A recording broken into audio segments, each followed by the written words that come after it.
Let's start our opening prayer. Let me put on my earphone, as otherwise it gets noisy a little bit.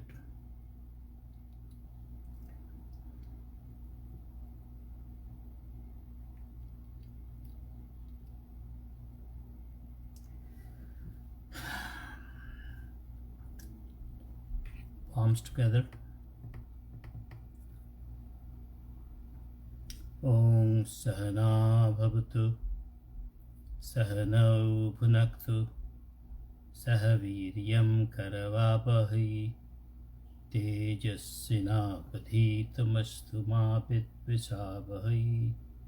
Om Shanti Shanti Shanti.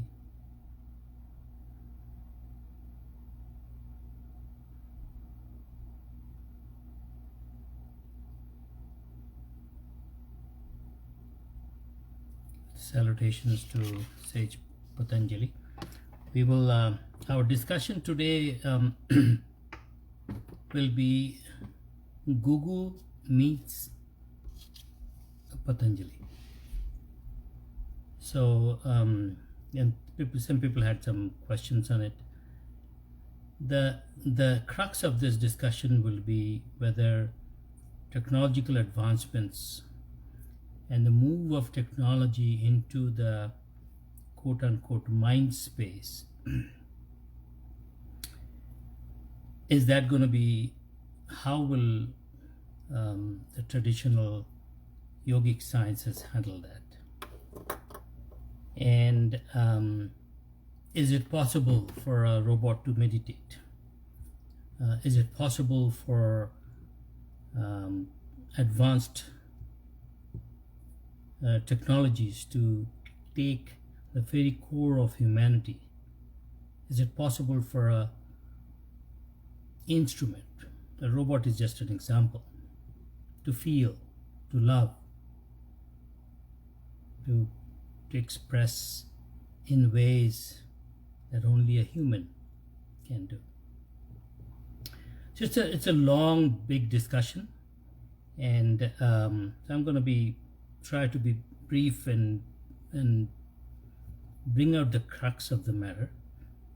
So in order to do that, I'll show you some couple of slides for some AI presentation that I used to give when I was full-time working. And then I also would like to bring in some key concepts about the second sutra of Patanjali called Chitta Vritti Nirodha. What is Chitta, what is Vritti, and what is Nirodha? I think if we can understand the property of Chitta in a very definitive and scientific way, then the question of whether robots can take over, I mean, they can take over in a lot of ways, and that's okay. But can they replace human beings? Can they be the new evolution of human being in a certain way? So to do this, let's start. Let's do a little meditation. Let's close our eyes. Inhale and exhale.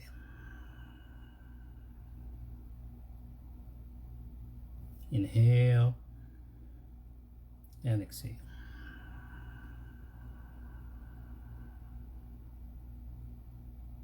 Inhale deeply and exhale completely. And as you do this, put your mind totally inwards and start getting the feeling of the breath. So breath is in, breath is out. Associated with that is a feeling.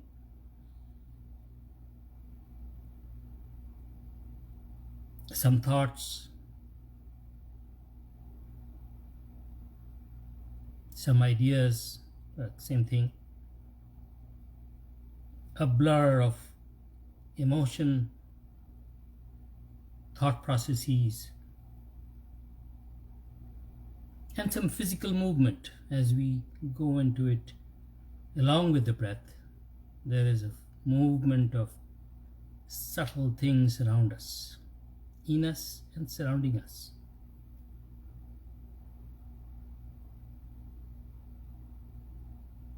Let's imagine you have, when you first came to this country, or if you are born here, the first car you drove. You saw the car, your heart was full with amazement and joy. I still remember when my daughter got her first car, so-called surprise, in this surprise culture. She started crying. And then she got into the car, slowly, very carefully drove out. And we were with her, she drove.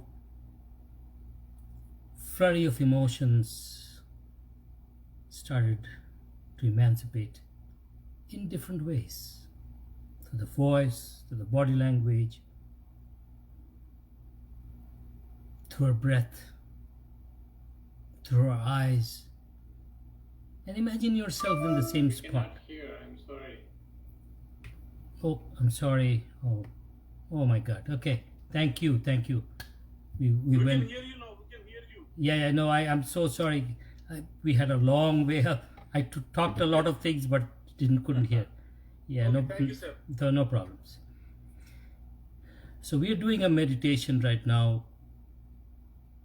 So let me backtrack, because I think none of us the introductory piece is important. The topic is Google meets Patanjali, and the crux of it is the definition of consciousness.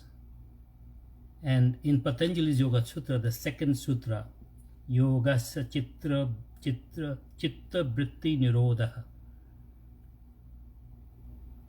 Chitta Vritti Nirodha. These three tripods, these three things are very important to understand, to see whether these advanced technologies, including AI and neural net and all kinds of things that are proliferating in the marketplace, and almost challenging. And there are people who are saying that machines can start thinking, of course, but machines will have consciousness, machines will have self-awareness, and so on. So we need to find what consciousness means and what self-awareness means, and vis-a-vis what traditional thoughts in Patanjali's Yoga Sutra and other texts, but I'm focusing only on Patanjali. So with that, we started to have a feel for the first car you drove. I'm bringing a little technology here. So when you got the first car, maybe your parents gave it to you, or you bought it, or in case of our kids, we probably the first car. And the emotion, the joy, expressed through 1,000 ways, those human emotions that are expressed through body, through subtle body, through a smile, through a look, through your breath, perceptible and imperceptible. They were unbelievably powerful.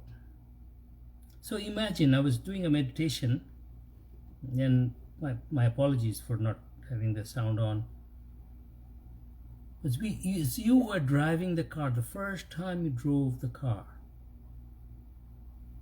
imagine your emotions, your fear, your love for the car, this new experience, the gratitude for whoever gave you the car, or the sense of accomplishment. You bought the car, you swerved through, maybe there was a near accident, maybe you drove through a narrow alley, maybe in the mountains of California. You got scared a bit, swerved it, got back, sense of joy, and you saw the ocean. Maybe you're driving the Pacific Highway and the sun setting. All of this while you are driving the car.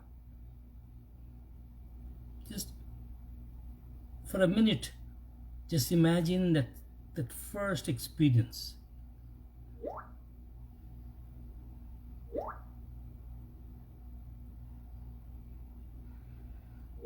And now fast forward the same experience. Say you are driving, you are in a self-driven car. So it's some sort of a advanced Tesla or a Google van where you are sitting on one side and the car knows exactly what to do. It's talking, it's telling you, it may be even giving some expressions.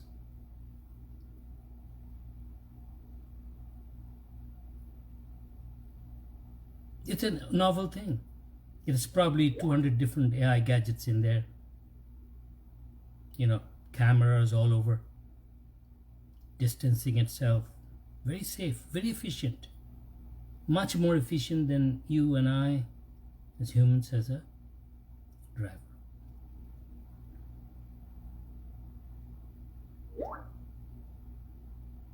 It's an efficient car. It's an efficient driver. But is it the same as you are? Or you, whenever you are driving?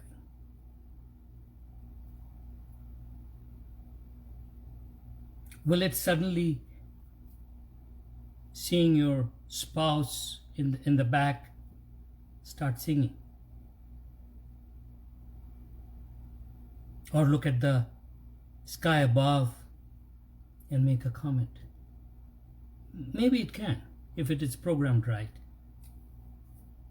Maybe it can advance to that level.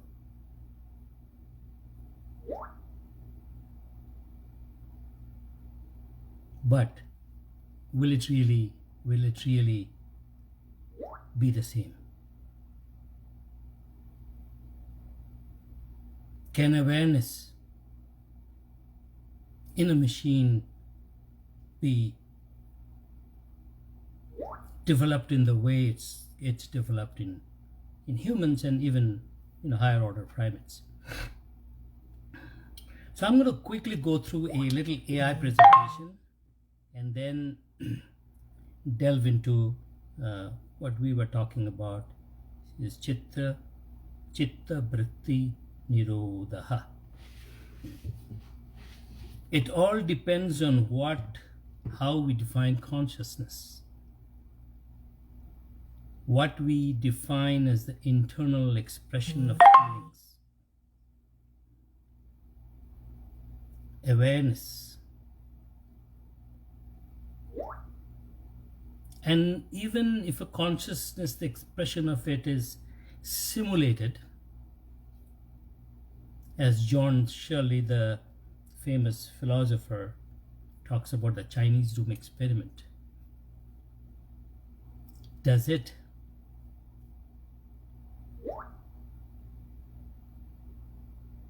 it sufficient to say that an AI machine can have the same breadth of experience as a human being? And where do we stand in that? So let me quickly try to do this. And I I may take a little bit over time, and I'm going to try not to, but let me check where we are.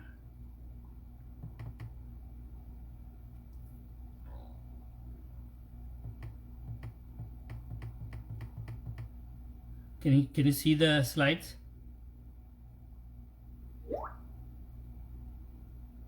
Can you see the slide? Anyone? Hello? No, we can't see any slides maybe. Okay. Let me try to yank it again.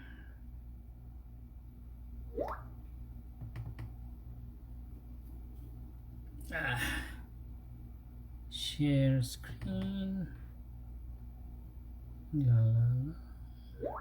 Share. I think I need to get this. I do it 101 times, but I don't know what's happening today. What happened? I'm trying to share my screen. Oh. And not being able to do it.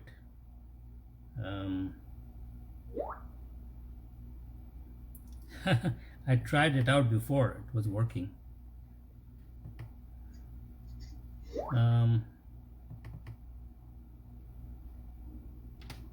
Let me see.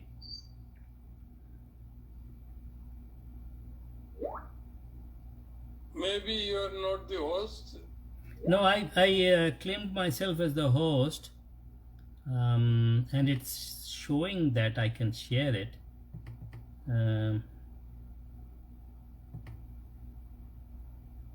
Okay, let me see. Share. One participant share at a time. Okay.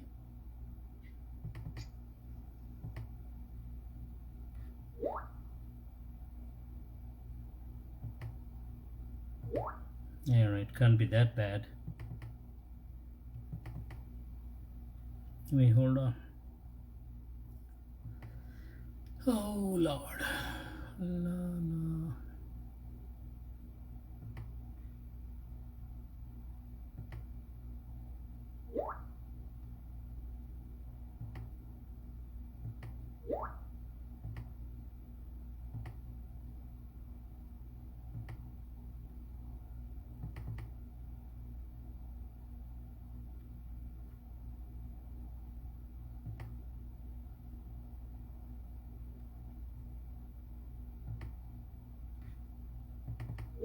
Can you see it now?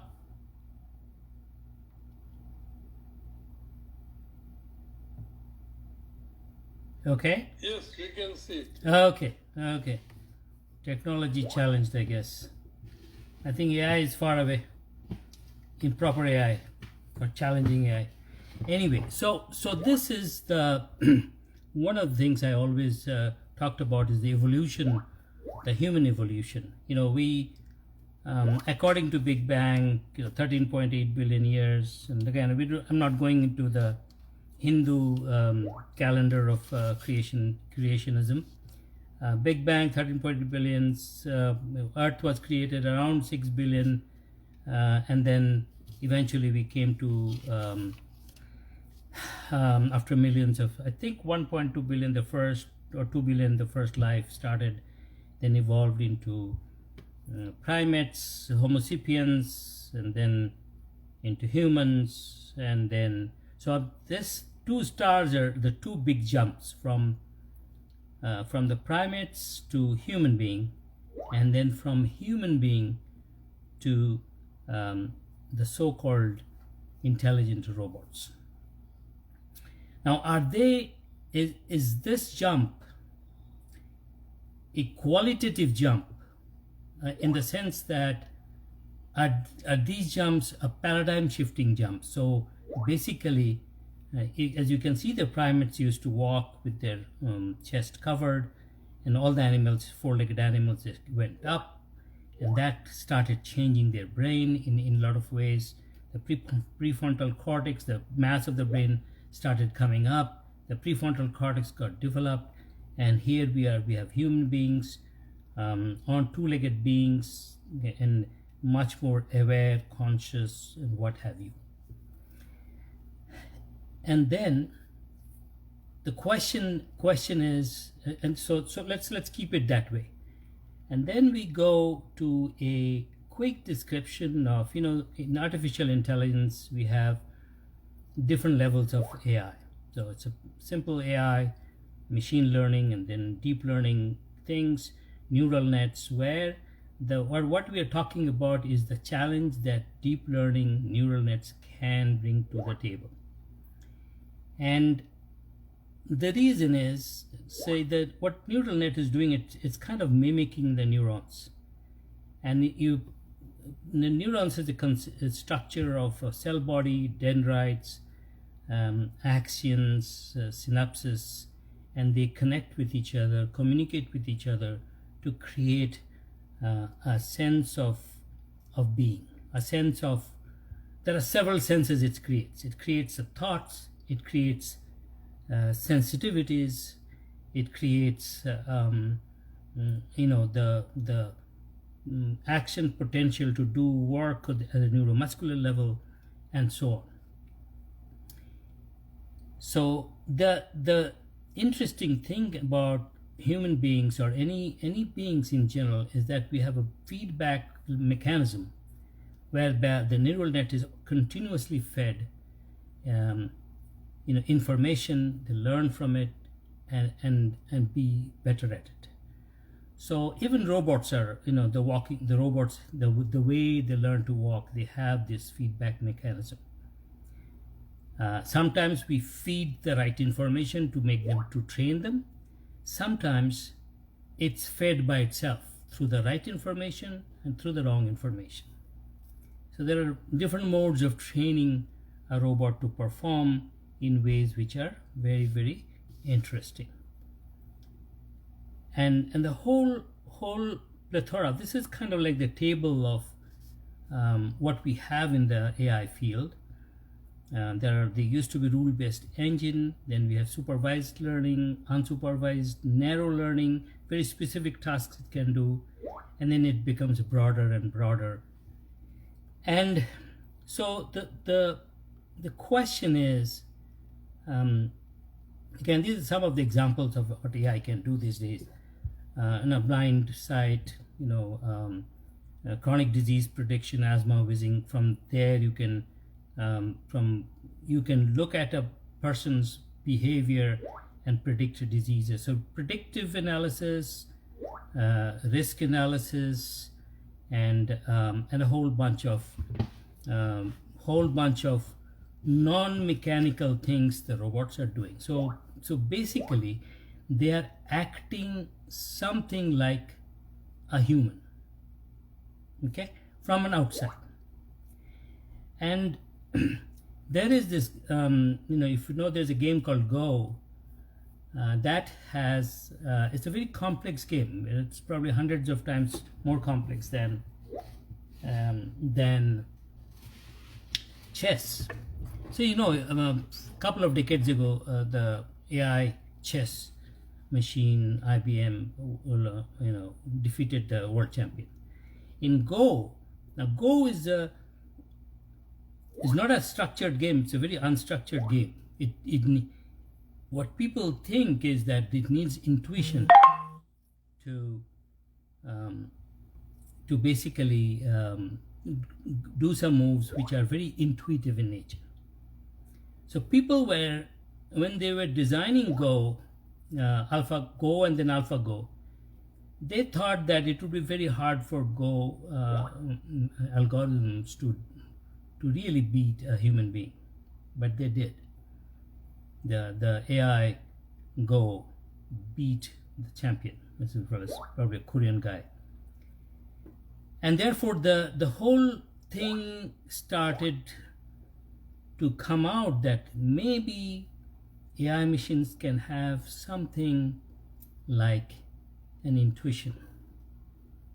And intuition is generally thought to be a little different from a regular thought, structured thought. So it's beyond thought. So if machines can have intuitive capabilities, can machines basically replace human beings? So that's the crux of it. I probably rushed through it. That's the crux of it.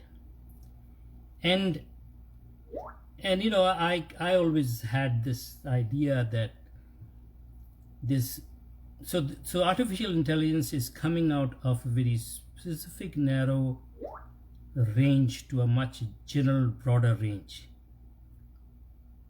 which means that they call the artificial intelligence general intelligence level. So basically they would do a lot of things that human beings are already doing. Vinod Khosla thinks that, well, a lot of the doctors will be replaced, I mean, the functionality will be replaced. No pun on doctors, but that's kind of the thinking. A lot of the current jobs that we are having, they will be replaced. So what will humans do? And so there's a whole bunch of discussion about, well, humans will not be used, probably. In fact, Shubhas Kak, another thought leader here, he's a professor and a computer scientist. He thinks that the whole productive group of people in the whole world will be like 500 million, and the rest of it will be unproductive. So there are a lot of challenges going through that, but those are socio-economic issues. My point is, where do we stand from a yogic perspective? So let's come to our 2500 to 3000 year old technology as espoused by sage Patanjali. So first one is Atha Yoga Anusasanam, which I'm not going into that. I've actually in my last class I dealt with it very detailed as what Atha means, the context of yoga, the way it came about. So the next one is where I would really emphasize on is the Chitta Vritti Nirodha. So what is Chitta? So Chitta comes from the word Chit, Sat Chit Ananda. Some people call Chitta as mind. Some people call it mind stuff. Some people call it memory. Some people call it Chitta. It's some stuff there.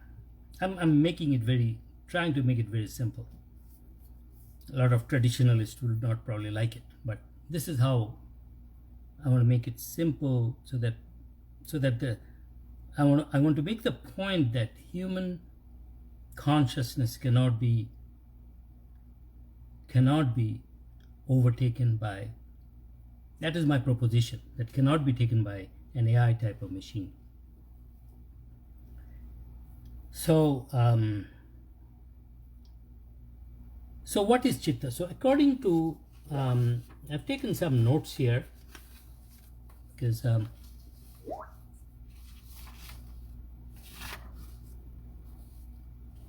according to Shankhya and Patanjali, you have Chitta consists of Manasa, Buddhi and Ahankara. And there are variations to this thought, but generally accepted. I looked at Vyasa's explanations on this. I've looked at several other people's explanations. There are mild variations, but Manas, Buddhi, Ahankara. Manas is thought to be a conglomerate of thoughts. Manas, thoughts. Again, there are variations. Buddhi is Buddhi is intelligence. Vichar, Buddhi, intelligence, primarily guided by the prefrontal cortex. And Ahankara is the sense of I. that when you are closing your eyes and feeling that sense when you are driving around, that the feeling of I, this sense of I, that is ahankara. And those are the areas where we need to really think about whether a machine can, what can the machine simulate? Thoughts, yes, because thoughts are basically coming out of information.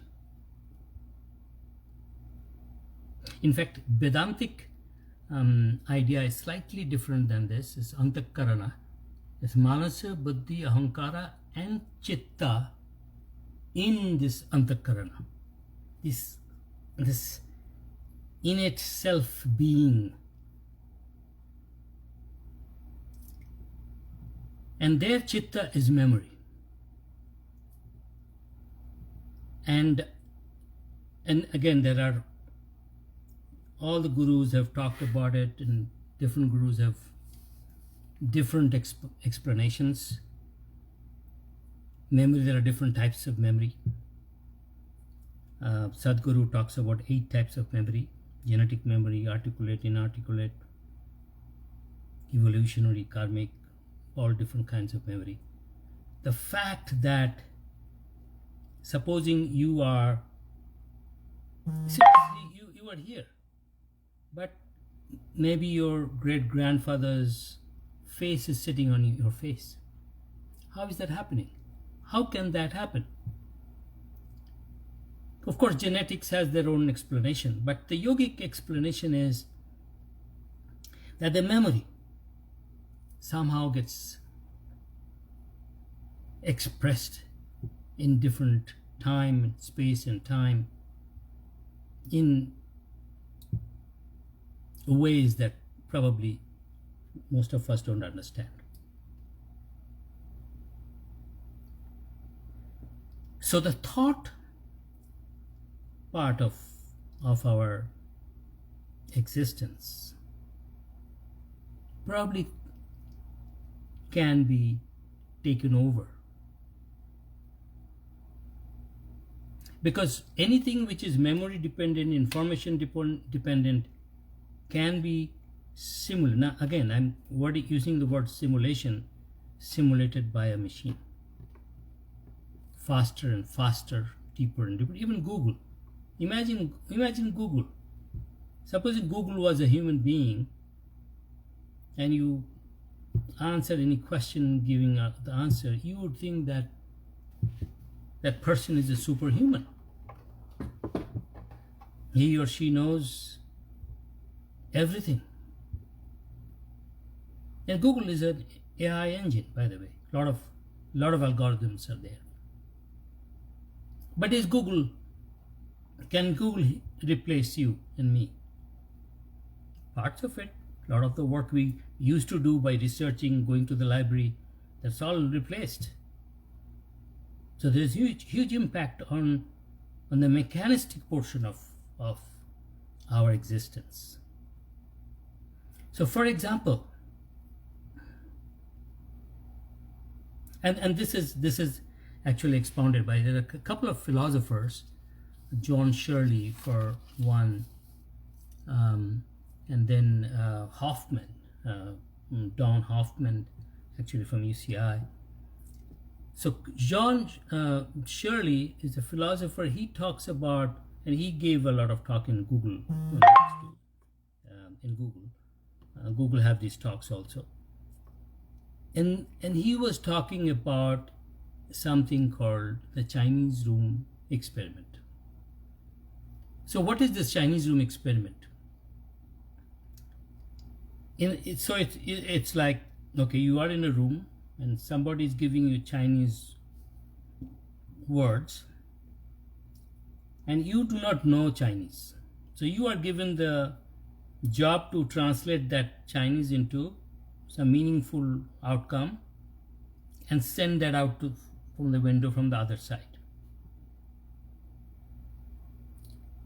all you need is a translation table for the symbols, and map it into the another set of symbols and give it out.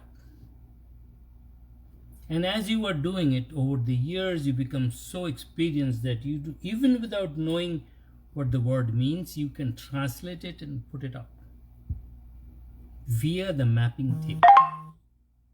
So a lot of these technologies so far, whether it's a chess player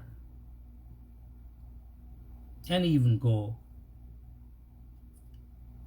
or all the different types of intelligent machines that we are looking around, are basically, they have data and they have an algorithm. They map from one symbol to another. And that is what is called, and that's a famous Chinese doom experiment. And John Shirley talks about that. He thinks that the expression of love, the joy, the feelings, they cannot,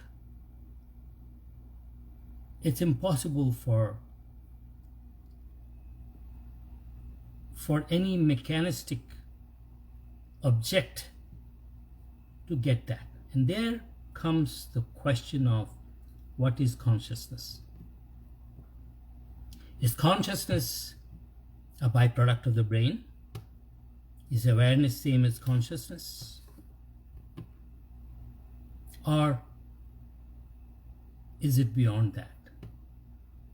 And if you know that there are two broad categories of discussion, philosophical discussion. One is materialism.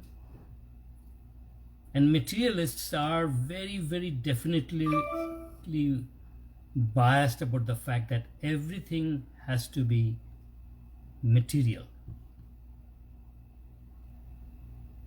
There cannot be anything else. So everything comes out of the material, our thoughts, our feelings. They would call love a certain neurotransmission into the spinal cord and brain, and that is what it is. Whereas the idealists are, which is the Vedantic view, is consciousness first and everything else comes out of it. So consciousness is the substratum from which everything evolves. That is our Indian heritage, our way of thinking, that we believe that consciousness results into matter. And why so? There are reasons why we could do. I mean, one is faith, you can have belief in it. Second is you can do practices through which you feel or experience the vastness of something very different. Or even logically, if you think about it, the matter we deal with around us is less than 5%. I mean, all the matter, all the sun, moon, all the planets, Milky Way, and all the nebulae, they're only 5%. So there is, even in matter, it's 5%, and there's a huge amount of dark matter surrounding us, which we cannot see, which we cannot feel. And the whole logic that everything is from matter is logically questionable, because how can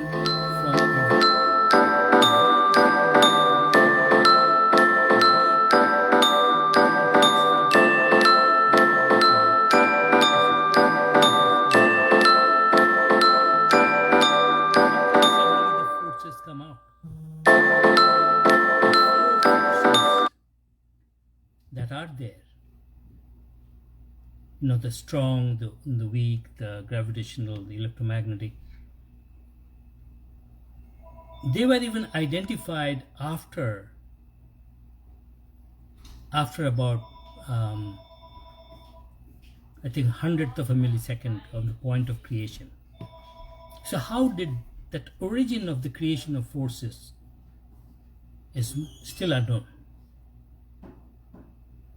So there is a big question mark as to the creation itself, and mathematically, how can that be proven that it is something totally matter driven? When you see a mountain, or you see your beloved person, the feeling you have, the expansion you arises inside you, how can you? This is called the hard problem of consciousness by Chalmers, by the way. Chalmers very clearly has said that till you have an answer, materialists, you have an answer to this hard problem of consciousness, you have not proven anything. And so if you go to the history of this materialism and idealism debate, in when quantum mechanics first came in, especially with Schrödinger, Niels Bohr, and others, a lot of these people were amazed by the mechanics of quantum mechanism. In fact, a lot of their views were very Vedantic in nature. And therefore, if you study the comments they made on how these electrons, there are so many interesting phenomena in the quantum world, quantum entanglement, and even the whole phenomenon of this quantum jump from one orbit to another, and the behavior of the subatomic particles, all of that. There are few things which are still anomalous, which cannot be really explained. So a lot of times these people were very Vedantic in their views, saying that there is an element of even Feynman here. If you look at some of he was the double slit experiment, for example, where you observe the behavior of the particle changes from matter to wave. So observer itself is changing the objective reality. So the objective reality, what we say in science, and the subjective reality, what we say in faith-based philosophies, they're two different poles. But there comes yoga in between, which talks about subjective verifiability. A lot of these inner consciousness, inner feelings cannot be verified instrumentally, not yet, at least. But the subjective verifiability is that for thousands of years, people are talking about, at different parts of the world, are talking about same and similar things, about consciousness, about self-awareness, about going beyond the physicality. They're talking about nirvana, samadhi, mukti. Different cultures in their own ways, different techniques. Thousands of prophets.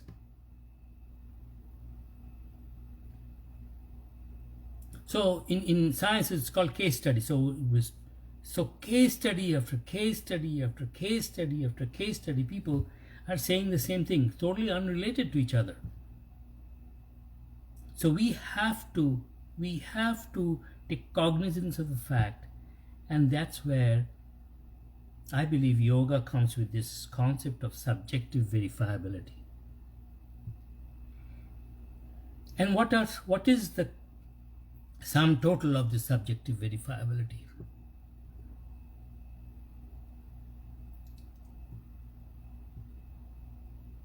The sum total is, there is something, we have memory. And memory can be a vritti, which means a vritti in my mind is an existence. Vrit, existence. Mind exists in different ways. Some people treat vritti, chitta vritti, the vritti is treated as a perturbation or a kind of a distraction. Not necessarily. It could be a distraction, but it's not necessarily a distraction. It is an existence.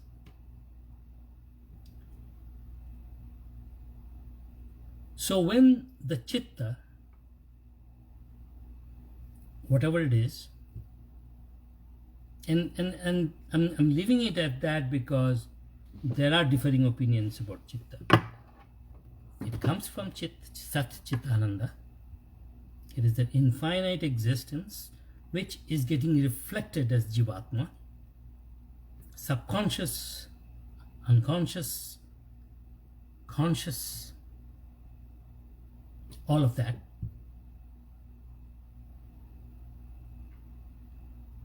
Some people associate memory with it because when you are reflecting yourself into a material, so it's kind of the outcome of Purusha and Prakriti, manifestation of the infinite in finite terms. There is memory, sometimes subtle, sometimes deep. So there could be subdivisions of that, different memories, whether chitta is memory or not, but we're not getting there. What we are saying is we have memory to deal with, and there are different types of memory.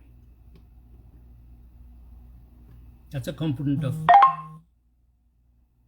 Then there is a component of which is a very important concept, is the ahankara. How will you get rid of ahankara? And where will an AI machine get ahankara? The self-awareness. Now there are some people, Elon Musk, not in that terms, but Elon Musk and Subhash Kak and others are saying that if there is an AI machine which is symbiotic in nature, so you have an AI tool embedded into your in a biological system, you probably can have the best of both worlds. You can have a Google or a Tesla working in you, and you still have your biological intuitive capabilities. It's an interesting concept, yet to be seen. Actually, Elon Musk has a company called Neuralink, where he is trying to do experiments with it. But the problem is that we humans have a highly developed brain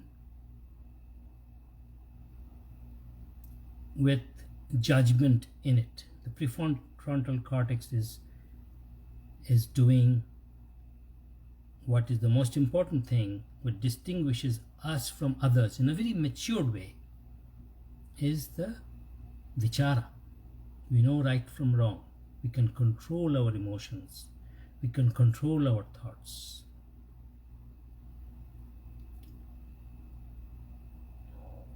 Can the machine do that? Even in simulated form, based on John Shirley's. Is another interesting thing about consciousness. So Don Hoffman talks about consciousness as we are as if icons in a Windows desktop. You can delete me, but do I really get deleted? You can feel as if it's real. And he builds it's a triangle of consciousness, memory, and another thing. So he builds these triads of elements, and mathematically he does some advanced algorithmic thing with his He's quite well known actually, you can look him up. He thinks consciousness is embedded in a very mathematical way into the whole living existence. And this consciousness is not awareness or, oh, I'm living, consciousness is coming out of the brain. No, this consciousness is independent of the brain, independent of the matter, independent of anything we know, we can touch and feel.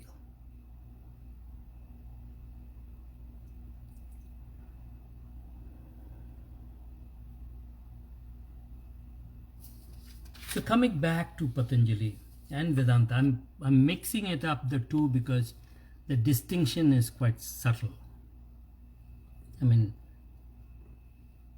so I'm making this compartmentalization that we have memory. A part of our existence is memory. Different types of memory, from genes, genetic memory, from what we are doing, so prarabdha, karmic, and lots of other types of memories. Then there is ego, I, the sense of I, which is a very, very important thing. And it can be, in the philosophically, Purush, Prakriti, Mahat, all these things can be, but I'm trying to give it a very practical terms. So on memory sits, you have ahankara, then you have buddhi, intelligence. Now intelligence, in my mind, based on my studies, is of two types. One is a very narrow intellect. It kind of belongs in the world of dharana. You are focused, you are efficient, you are engaged, you have all the information, you are smart, and therefore you are this invincible human being. But then you also have depression, you have anxiety, you have mental issues, you cannot control your emotions. There is no nirodha. So the other aspect of buddhi is that infinite intelligence, the expansive part of it, which is the doorway to dhyana. Dhyana, as you know, Patanjali's 8 limbs: dharana, dhyana, samadhi. And samadhi, I won't go into samadhi. Samadhi is at a very subtle level, and I may bring it up in my next talk. But that is where the existence of real human existence starts. A man becomes a deva from an animal. An animal also can think and do stuff.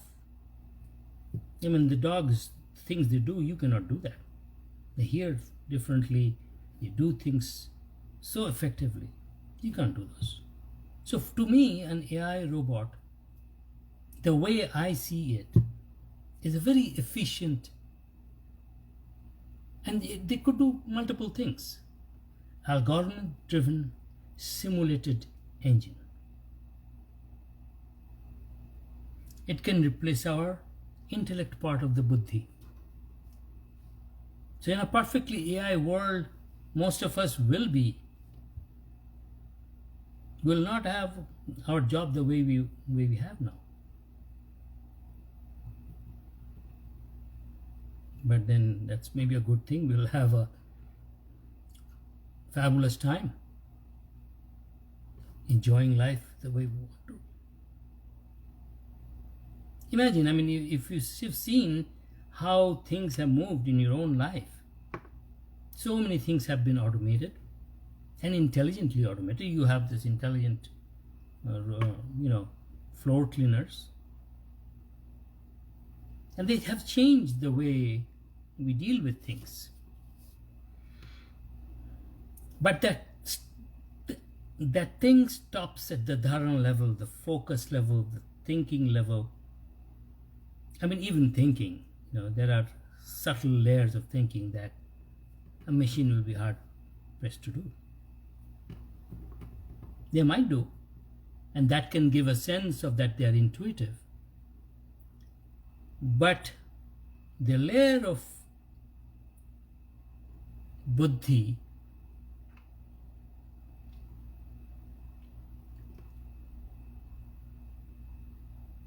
that talks about, or that deals with the idea of dhyana, that is hard pressed to be changed. That will need a paradigm shifting change if it happens at all. So what is Nirodha? Nirodha is not cessation. A lot of times saying cessation of all chitta vritti. A lot of yoga studios talk like that. It's not cessation of thoughts, cessation of perturbations. So think about it. In a lake, if you have perturbations and you want to stop it, yeah, I want to stop it. So what do you have to do to stop it? You have to have a mastery of the whole environment to make, say an ocean, which is going up and down, waves after waves, to make them still like a lake. You need to have a mastery of the situation. And Nirodha is the mastery of that mind, the mind stuff. I think Vivekananda uses the word mind stuff.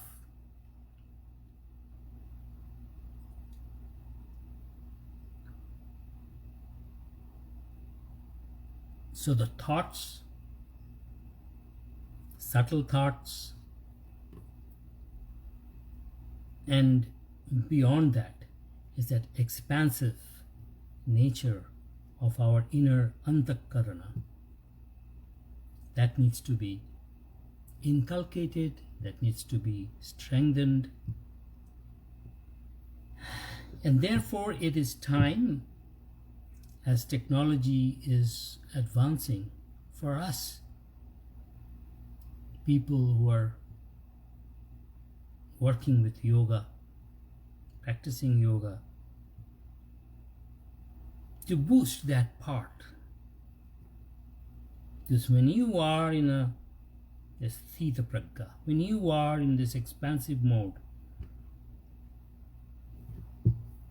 fire cannot destroy you,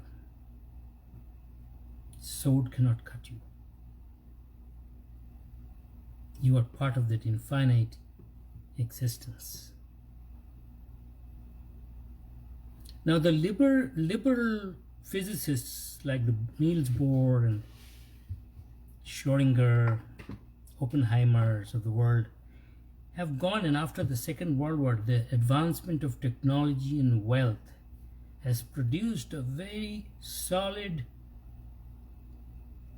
fanatically materialist physicists and scientists. And I see it in universities all over. If you get into an argument, they will try to make you feel bad.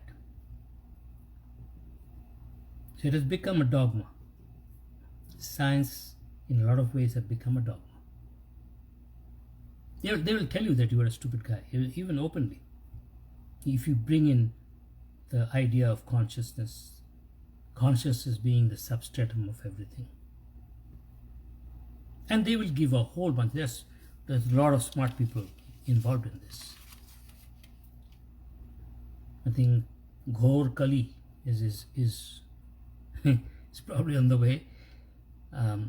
But I do believe that we yogis have to stick to this concept of subjective verifiability. Practice,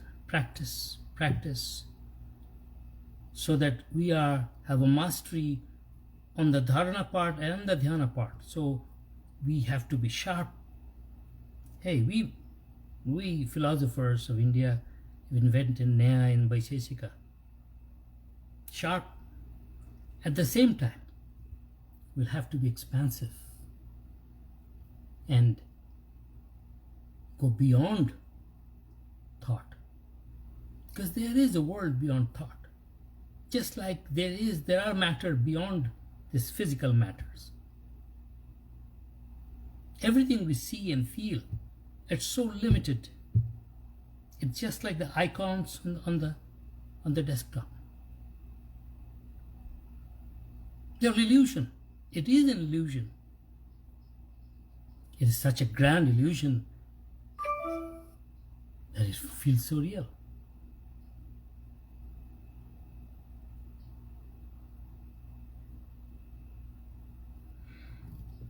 So when Google AI meets Patanjali, what happens? They sit together and Google AI says, well, I'm going to take over the dharana part. And Patanjali says, take it, man. I have a lot to do with the dhyana and samadhi piece. You take over everything else.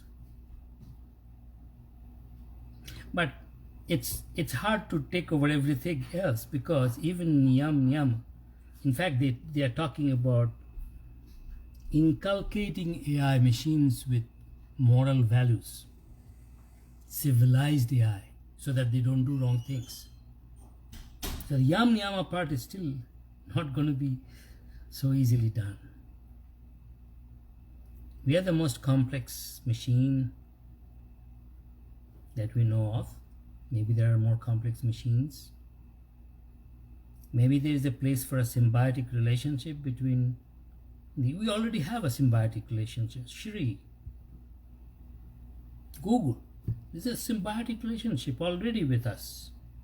We cannot do without Google. Maybe they will just be embedded inside us to make it simple. I don't have to go to universities to learn all the junk that I've learned so far. It will be there. But what I have to do is develop that vichara, develop that expansive nature, develop the deep awareness of the self, where I can take this information and use it, maybe, in ways that we could hardly do today. I think a golden age is coming, in my mind. There will be drastic social changes. There will be people without job, and there's a lot of people. GDP is growing. A lot of countries, the joblessness is an issue. Maybe there will be a universal income scheme of some kind. Maybe the productivity will be so high. We will need people. So but what will these people do? That's where yoga comes in. Chitta, vritti, nirodha. Nirodha is mastery of all the dimensions of life. Chitta is that mind stuff, which is information and non-information, local consciousness and unlocal consciousness.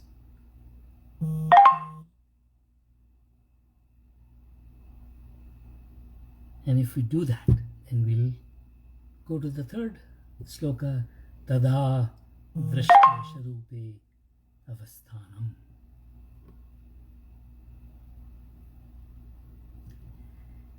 I'll end here. I had a lot of notes I made for this talk. Just quickly. Yes, I think we have done. There are several books which are very, very important if you want to be interested in the subject of consciousness, AI, and yoga. There's a whole bunch of books. Next class probably I'll go deeper only into Yoga Sutra. There are like 15 or 16 concepts in Yoga Sutra. One is Chitta, is the foundational concept, Chitta Bhumi, Chitta Vritti, then Abhasya, Vairagya, Antarayas, Klesha, Avidya, Ishvara, and then the whole bunch of terminology in Samadhi. It's important that we understand and probe into this infinite knowledge of self-realization and self-understanding. It's Patanjali's Yoga Sutra is one of the best books in psychology, a much more mature than most psychological books I have seen. And this is where we will have to come down to. And next 20-30 years there will be a virulent fight from the materialists to prove that our love, our feelings are all can be computed. And an AI machine will have the same sympathy, compassion, love, Maitri, Karuna, Madita, Apeksha, all of that. I personally doubt it. We'll have to weigh this out. This fight has to continue. Let it play out, as Sarva Priyanandaji talks about sometimes. Let it play it out. You will see. And maybe we will define, or we will invent a machine which will simulate Samadhi. I don't know, I'm just thinking out loud. Or at least trigger it. I don't know, the future is, but it also comes to a belief system. And I think the belief system is, one side is total blind faith, one side is total materialism, objective reality. This is the reality, that's it. And the other side is, I believe in this, that's it. But there is a middle ground called yoga, where you can do subjective verifiability. You look at the case studies, you go through a rigorous process of experimentation and evaluation and experimentation. Do the experimentation on yourself for a small cohort continuously, as our masters have done. Ramakrishna did with his disciples, Vivekananda did with his disciples, and so on. This is where it's so important. I think that's why Patanjali's Yoga Sutra is so important to understand and to live life by. I talked a lot of things. Some of these may or may not be coherent. I'm just nibbling at this vast ocean. My knowledge is very, very limited. I'm humbled by all the people who joined, and especially on Facebook Live. A lot of people have joined. Really humbled by this. We'll end with a closing prayer for the goodness, peace, prosperity of the whole world. Om Sarve Bhavantu Sukhinah, Sarve Santu Niramaya, Sarve Bhadrani Pashvantu, Ma Kaschit Dukh Bhag Bhavet. Om Shanti, Shanti, Shanti. You can wrap your palms a bit, cup it up.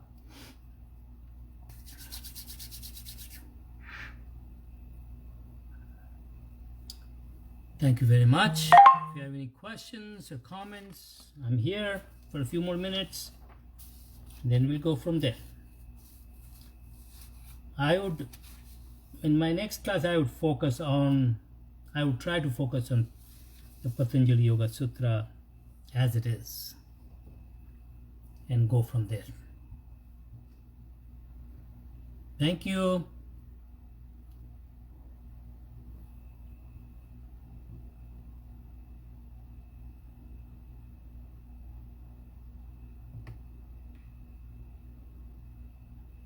I think there's some questions. Oh, yeah, I'm sorry for the sound thing. Okay, I'm buzzing off. Thank you very much.